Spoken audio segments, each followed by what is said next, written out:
മൃതസഞ്ജീവനിയായി tuber food fest 2015.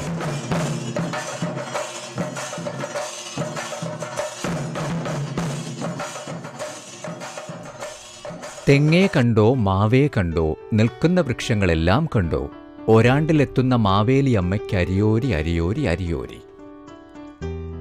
വീട്ടമ്മമാർ കുടുംബാംഗങ്ങളുടെ അകമ്പടിയോടെ മുറം നിറഞ്ഞ പലഹാരങ്ങളും കിഴങ്ങുവർഗ വിഭവങ്ങളുമായി തൊണ്ടകേറി വിളിച്ച് വീടിനു ചുറ്റും വലം വയ്ക്കുന്ന സന്ധ്യകൾ ഇന്നത്തെ തലമുറയിൽ ഏതെങ്കിലും ഹൃദയങ്ങളിൽ പൂത്തുലയുന്നുണ്ടോ? ഉണ്ടാവാൻ വഴിയില്ല.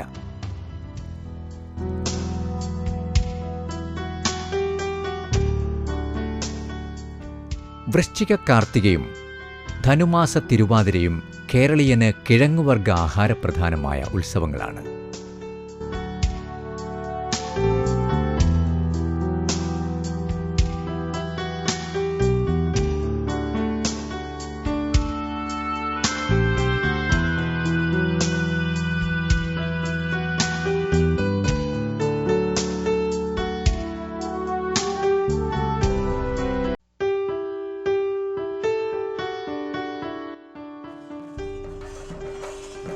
ദേശീയ തലത്തിൽ ആദ്യമായി ഒരു ട്യൂബർ ഫുഡ് ഫെസ്റ്റ് ഇക്കഴിഞ്ഞ നവംബർ 24-25 തീയതികളിൽ തിരുവനന്തപുരം കനകക്കുന്നിൽ ആഘോഷിക്കുകയുണ്ടായി. കിഴങ്ങുവർഗ്ഗങ്ങളിൽ നിന്ന് അകന്നുപോയ നമ്മുടെ സംസ്കൃതിയെ അപലപിച്ചും ഒരു മടക്കയാത്രയ്ക്ക് ആഹ്വാനം ചെയ്തും ബഹുമാനപ്പെട്ട കൃഷി വകുപ്പ് മന്ത്രി KP Mohanan tuber food fest 2015 ഉദ്ഘാടനം ചെയ്തു.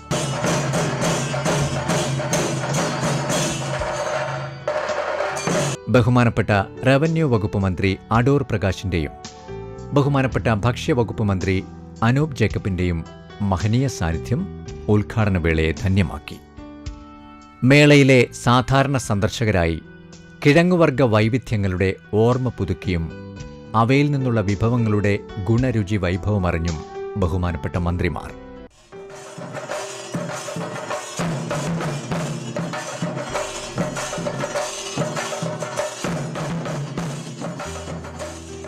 തിരുവനന്തപുരം ശ്രീകാര്യത്തെ കേന്ദ്ര കിഴങ്ങുവർഗ ഗവേഷണ സ്ഥാപനത്തിന്റെ നേതൃത്വത്തിൽ നടന്ന ഈ ഭക്ഷണമേളയിലെ രുചിയും മണവും ഗുണവും നുകർന്നാവാം ഇന്ന് നൂറുമേനിയുടെ യാത്ര. പണ്ടെങ്ങോ പാതാളത്തിലാണ്ടുപോയ നമ്മുടെ സംസ്കൃതിക്ക് പുനർജനിയുമായി ട്യൂബർ ഫുഡ് ഫെസ്റ്റ് 2015 ഒരുങ്ങിയപ്പോൾ ഈ സന്ദർശകരുടെ തിരക്കും ആവേശവും പോരെ അതെത്ര വിജയകരമായിരുന്നു എന്ന് മനസ്സിലാക്കാൻ. എന്തിനെന്നെവിടേക്കെന്നറിയാത്ത യാത്രയിൽ നാം മറന്നുപോയ ഒരു സംസ്കൃതിയിലേക്ക് ഒരു തിരിഞ്ഞുനോട്ടം. മക്കൾക്കു വേണ്ടതെല്ലാം നെഞ്ചിൽ കാത്തു സൂക്ഷിച്ചിരുന്നിട്ടും അതെല്ലാം മറന്ന് അമ്മയുടെ നെഞ്ചിൽ ചവിട്ടി വിശ്വം ജയത്വം വരിക്കാൻ പാഞ്ഞുപോയ മക്കളുടെ തിരിഞ്ഞുനോട്ടം. ആരോഗ്യ കേരളം, സന്തുഷ്ട കേരളം. ഇത് ട്യൂബർ ഫുഡ് ഫെസ്റ്റ് 2015 പരമമായ ഉദ്ദേശം. ഇന്നത്തെ തലമുറയ്ക്ക് അജ്ഞാതമായ ഒരു ലോകത്തെയാണ് ഈ ഫുഡ് ഫെസ്റ്റ് ലോകസമക്ഷം കാഴ്ചവെച്ചത്. ശ്രീ ശുഭ്ര, അല്പം ഉപ്പും ചേർത്ത് വെള്ളത്തിലൊന്ന് പുഴുങ്ങിയെടുത്തു നോക്കൂ. വെണ്ണ തോൽക്ക് മുടലോടെ ഇളം വെണ്ണിലാവിൻ കതിരോടെ. ഉള്ളൂർ R. രവീന്ദ്രൻ്റെതാണ് ഈ വെള്ളക്കാച്ച്. രാസവളം വർജ്യം. മാലിന്യ സംസ്കരണത്തിലൂടെ ഒരു ജൈവ ഹൃദയാമൃത വളം അദ്ദേഹത്തിന് സ്വന്തം. അംഗീകാരങ്ങൾ ഏറെ. ഞാൻ കിഴങ്ങ് വർഗ്ഗ വിളകളാണ് കൂടുതൽ കൃഷി ചെയ്യുന്നത്. ഇത് തറയിൽ നട്ടിട്ട് ടെറസിൻ്റെ മുകളിൽ പന്തലിട്ട് പടർത്തിയ ഒരു കാച്ചിലാണ്. എനിക്ക് ഇപ്പോഴും കിട്ടിയ ഈ കാച്ചിലാണെങ്കിൽ 192 കിലോ വരെ കിട്ടിയിട്ടുണ്ട്. ഇതിന് മുൻപ് എനിക്ക് 275 കിലോ വരെ കാച്ചിൽ കിട്ടിയിട്ടുണ്ട്. അപ്പോൾ ഇതിൽ നമുക്ക് അധ്വാനം വളരെ കുറവാണ്, നമുക്ക് നല്ല വിളവും കിട്ടുന്നുണ്ട്. നമുക്ക് വൃക്ഷങ്ങളിൽ പടർത്തി വിടാൻ പറ്റിയില്ലെങ്കിലും ടെറസിൻ്റെ മുകളിലോ അല്ലെങ്കിൽ പന്തലെല്ലാം ഉണ്ടാക്കി നമുക്ക് ചെയ്യാൻ പറ്റുന്നുണ്ട്. ഇതൊരു പുതിയ വെറൈറ്റി കഴിഞ്ഞ വർഷം CT സെറിൽ നിന്ന് എനിക്ക് കിട്ടിയതാണ്. അപ്പോൾ അത് കഴിഞ്ഞ വർഷം കാർത്തിക ഡേയ്ക്ക് ആ പ്രോഗ്രാമിൻ്റെ ഇടയ്ക്ക് ഒരു പ്രസൻറ്റേഷൻ തരും പോലെ എനിക്ക് അവിടെ നിന്ന് സാറ് തന്നതാണ്. അപ്പോൾ ഞാൻ കൊണ്ടുവന്ന് കൃഷി ചെയ്തപ്പോൾ മുകളിൽ ചെറിയ 1-2 വിത്ത് കണ്ട്, ആ വിത്ത് കണ്ടതിൽ ഒരു പരീക്ഷണാർത്ഥം ഞാൻ ഉണ്ടാക്കുന്ന ഹൃദയാമൃതം അതിലൊരു 15 ദിവസത്തിലേക്ക് ഞാൻ സ്പ്രേ ചെയ്ത്. അപ്പോൾ ഇതേപോലെ വിത്ത് മോൾ ഭാഗത്തോട്ടും ഉണ്ട്, പക്ഷേ ഇതിന് ഇത്രയും ഭാഗത്തുള്ള വിത്തിലാണ് ഈ കിഴങ്ങിലാണ് ഞാൻ അത് സ്പ്രേ ചെയ്തത്. കിഴങ്ങിൽ ഇതിൽ കാണുന്ന ഇലകളിൽ സ്പ്രേ ചെയ്ത് ഇത്രയും വളർച്ചയാണുണ്ടായി. അതേസമയം ഹൃദയാമൃതം ഒന്നും ചെയ്യാത്ത സ്ഥലത്തുള്ളത് അത് പഴയതുപോലെ ഈ വലുപ്പത്തിനേ ഉള്ളൂ. അപ്പോൾ ഇത്രയും നമുക്ക് ആ വളത്തിൻ്റെ ഒരു ഗുണം. അപ്പോൾ ഇതിൽ നിന്ന് ഒരു വിത്തിൽ തന്നെ നമ്മൾ എടുത്ത് നട്ട് തന്നെ നമുക്കൊരു അടുത്ത വർഷം ഒരു 5 കിലോ കുറയാതെ ഒരു കിഴങ്ങ് കിട്ടാൻ സാധ്യതയുണ്ട്.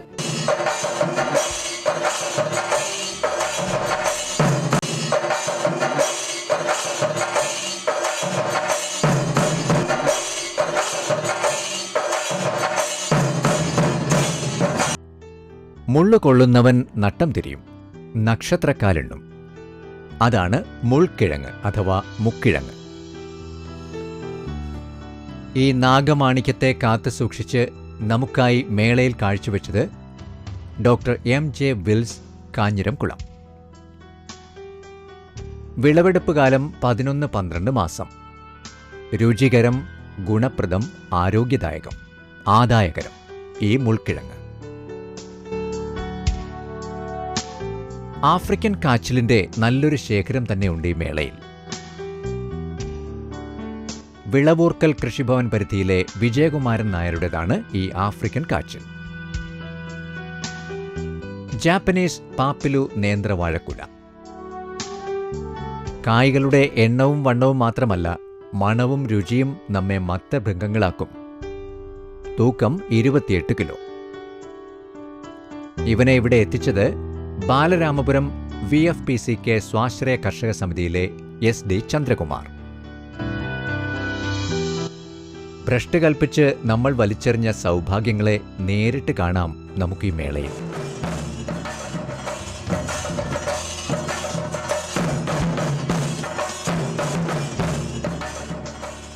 ശ്രീരശ്മി ചേമ്പ്, മലങ്കൂവ അഥവാ കാന, ചേന, പാൽ ചേമ്പ്, ശ്രീ ശില്പ, ശ്രീ നീലിമ കാച്ചിലുകൾ, കാഞ്ഞങ്ങാട് ചുവപ്പ് മധുരക്കിഴങ്ങ്, ചെറുകിഴങ്ങ് ശ്രീലത.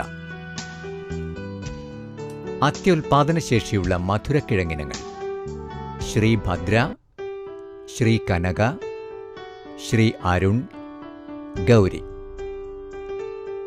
കാച്ചിൽ ഇനങ്ങൾ വീണ്ടും ശ്രീ കാർത്തിക, ശ്രീ സ്വാതി. മൊസൈക് രോഗപ്രതിരോധ ശേഷിയുള്ള ശ്രീ പത്മനാഭ. ചെറുകിഴങ്ങിനങ്ങളായ ശ്രീലത, ശ്രീകല. വിളപ്പിൽ കൃഷിഭവൻ പരിധിയിലുള്ള രാമചന്ദ്രൻ ചെറുകോടിന്റെ സുമോ കപ്പ. 150 കിലോയുണ്ട് തൂക്കം.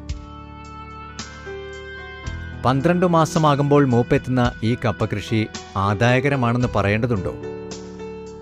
അതിരുചികരമെന്ന് അനുഭവസ്ഥർ. സുമോ കൃഷിത്തോട്ടം നോക്കൂ. കൃഷിരീതിയെപ്പറ്റി രാമചന്ദ്രൻ. ഇത് നടുന്നതിന് പ്രത്യേക രീതിയുണ്ട്. JCB കൊണ്ട് തന്നെ കിളയ്ക്കണം. പിന്നെ കിളച്ചതിന് ശേഷം പഴയ രീതിയിൽ മണ്ണ് ഒന്ന് ചൂടാക്കണ ഒരിതുണ്ട്. ചൂടാക്കണ കരിയിലെയോ പിന്നെ ഓലയോ വല്ലതും വാരിയിട്ടൊന്ന് ചൂടും. അത് കഴിഞ്ഞ് അത് തറ തണുത്തതിന് ശേഷം മണ്ണ് വലിച്ചു കൂട്ടി 4.5 അടി പൊക്കത്തിലാണ് ഇത് ഈ മരിച്ചിന് നടുന്നത്. അത് ഈ 10 കുട്ട ഉരം ചാണകം, ചാമ്പൽ, കോഴിക്കാര, ആട്ടിൻ്റെ ഉരം മിക്സ് ചെയ്ത് പച്ചല ഇതൊക്കെ കൂടെ ഇത് 1 അടി മണ്ണ് മുകളിൽ കൂട്ടിയിട്ട് 2 കുട്ട ഉരമുണ്ട്. അങ്ങനെ 4.5 അടി പൊക്കി അതിൻ്റെ പുറത്താണ് ഈ കമ്പ് നടുന്നത്.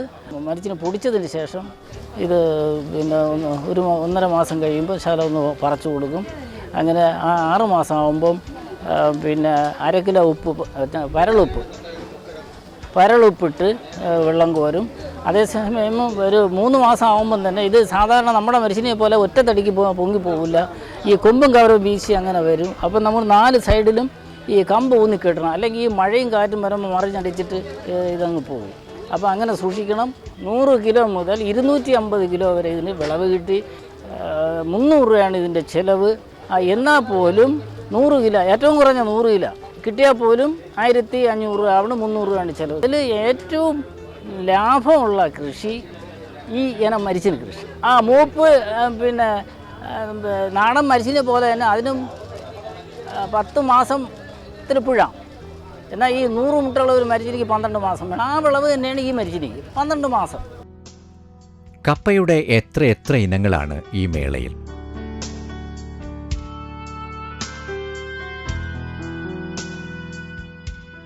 വാഴയിലെ തണ്ടുതുരപ്പൻ പുഴു, പച്ചക്കറികളിലെ നീരൂറ്റി കുടിക്കുന്ന പ്രാണികൾ എന്നിവയെ തുരത്തുന്നതിന് ഒരു മരച്ചീനി ഇല അധിഷ്ഠിത ജൈവ കീടനാശിനി ത്രയം.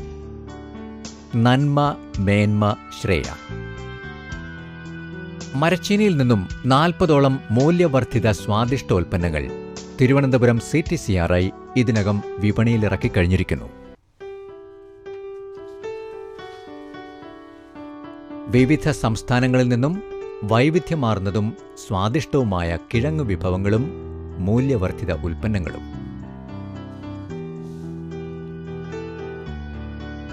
അടതാപ്പ്, മുറംചാരി, ബീറ്റ്റൂട്ട് കാച്ചിൽ, മാംഗോ ജിഞ്ചർ, മഞ്ഞൾ, ചിത്തരത്തൻ, കോലിഞ്ചി, പാടത്താളി, കവലാൻ, നൂറാൻ, മലമഞ്ഞൾ, ചോരക്കാച്ചിൽ, ക്വീറ്റൻ കാച്ചിൽ, ഇറച്ചിക്കാച്ചിൽ, കാട്ടുചേന, മാട്ടുകാച്ചിൽ, കവലക്കുത്തിക്കാച്ചിൽ. ഇങ്ങനെ കിഴങ്ങുവർഗ വൈവിധ്യങ്ങളുടെ ഒരു വൻ നിര തന്നെയുണ്ട് ഇവിടെ.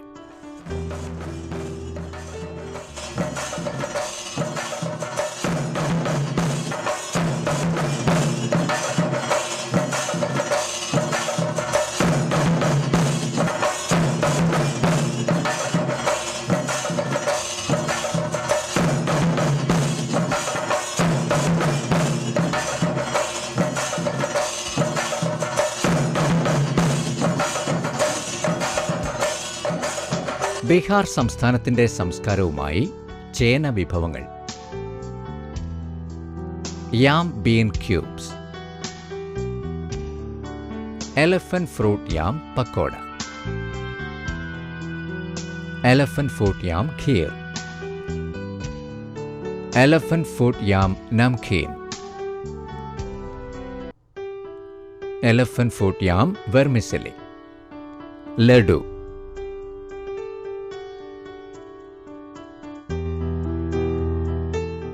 ബീഹാർ സംസ്ഥാനത്തെ പൂസ രാജ്യാന്തര അഗ്രികൾച്ചറൽ യൂണിവേഴ്സിറ്റിയിലെ ഡോക്ടർ PP സിംഗ് നമ്മോട് സംസാരിക്കുന്നു.